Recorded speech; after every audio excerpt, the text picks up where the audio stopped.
gumagawa po ng langka or jackfruit ice candy, hugasan po natin ng mabuti ang ating hinog na langka bago siya iluto.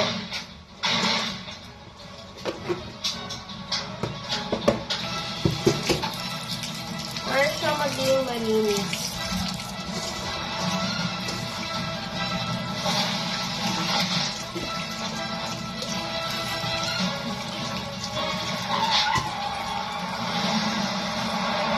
Tasan po natin na mabuti sa loob ng langka.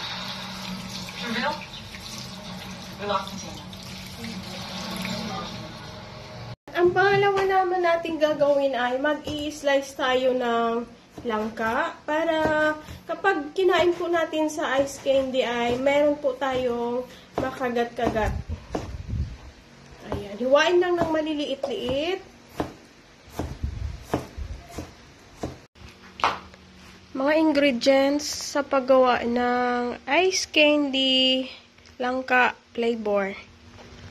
Ito po i-blender siya. At need ng na-chop na langka. Condensed milk. Cornstarch. I-blender ko na po itong langka. Ayan, nagtutubig siya.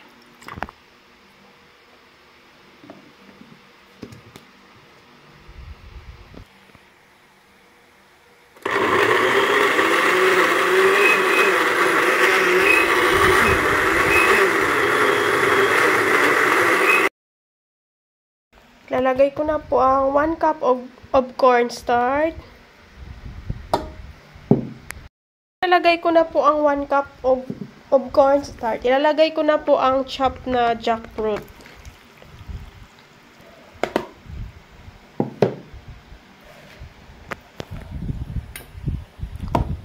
Tapos, magdagdag pa po ako ng 1 cup of sugar. Lagyan po siya ng 1 cup of sugar dahil kapag malamig na po siya, tumatabang po ang ice candy. Yan, hahaluin ko po siya. At iluluto ko po siya doon sa gasol. Yan. Sasalang ko po siya.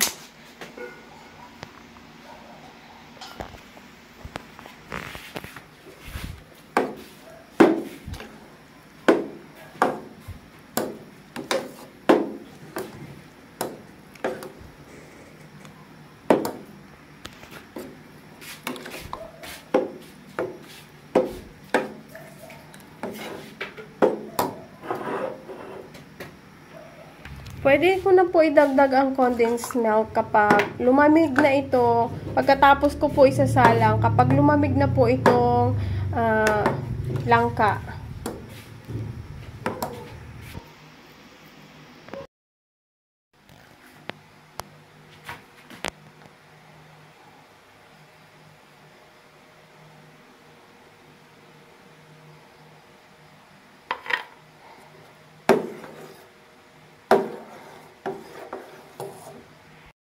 Hello, ito na po ang ice candy ko.